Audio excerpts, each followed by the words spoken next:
Hi guys, எல்லாரும் என்ன பண்ணுறீங்க? சாப்பிட்டு தூங்குறீங்களா?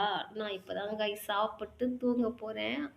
ஆல்ரெடி கொஞ்சம் முன்னாடி 6 மணிக்கே சாப்பிட்டேன். லைட்டாக கொஞ்சம் பச்சை பழம் சாப்பிட்லாம் அப்படின்னு. இங்கே பாருங்களேன், இது என்ன தெரியுமா? இது வந்து சுத்தமான தேன், மரத்துலேருந்து பறிச்ச சுத்தமான தேன். இது எப்படின்னா, எனக்கு எப்படி கிடச்சிதுன்னா, எங்கள் வீட்டுக்காரர் வாங்கிட்டு வந்தார். வாங்கிட்டு வந்தாங்கன்னா கடையில் வாங்கிட்டு வரல, கவரோட.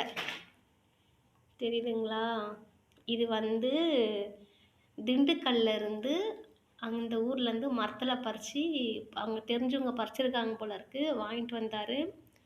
கொஞ்சம் அவர் ஊற்றி எடுத்துன்னு போயிட்டார், கொஞ்சம் நான் கிண்ணத்தில் ஊற்றி வச்சுருக்கேன். இது எதுக்கு வச்சுருக்கேன்னா, இது எப்படி எனக்கு காலி பண்ணுறதுன்னு தெரியல. இங்கே பாருங்க, இது கலப்படம் இல்லாத தேன் காய்ஸ், அதனால வாழைப்பழத்தை தொட்டு சாப்பிடலாம் அப்படின்னு. காய்ஸ், நீங்கள் இதுமாதிரி சாப்பிட்ட அனுபவம் வந்து எனக்கு மறக்காமல் சொல்லுங்கள். இன்னொன்று வந்து, இந்த தேன்லாம் வந்து பட்டுச்சுன்னா முடியெல்லாம் நரைச்சி போயிடும்ன்றாங்க. அதனால இதை சாப்பிட்றது தொடறதுக்கே எனக்கு பயமாக இருக்குது.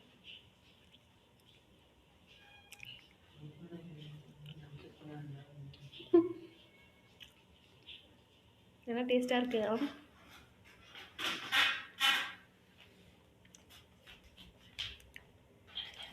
எப்பவுமே தேன் வந்து நான் எடுக்கிறதுக்கு, அதை ஹேண்டில் பண்ண எனக்கு பயமாக இருக்கும் காய்ஸ். ஏன் தெரியுமா? அதான் சொன்னேன்ல, முடியெல்லாம் நரைச்சிரும். அதாவது தேன் தொட்டுட்டு நம்ம தலையில் தடவிட்டு நரைச்சி போயிடும் அப்படின்னு சொல்லுவாங்க இல்லையா? அதனால கொஞ்சம் பயம். ஆனால் இது வந்து ஸ்கின்னுக்கெலாம் யூஸ் பண்ணுறாங்க. அதெல்லாம் நிஜமாலுமா பொய்யே தெரில.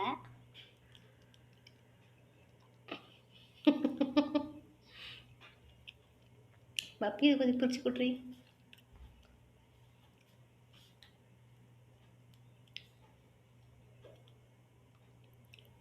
நல்லா கொஞ்சம் ஃபுல்லாக பிரிச்சிரு.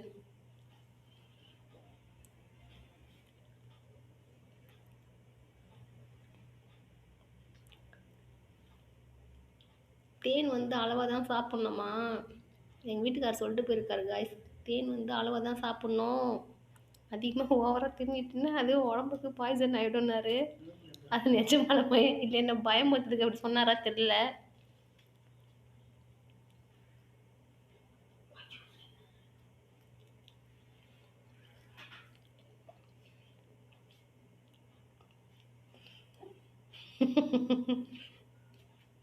ஒரு கையில் மொபைல் பிடிச்சிட்டு இருக்கேன்,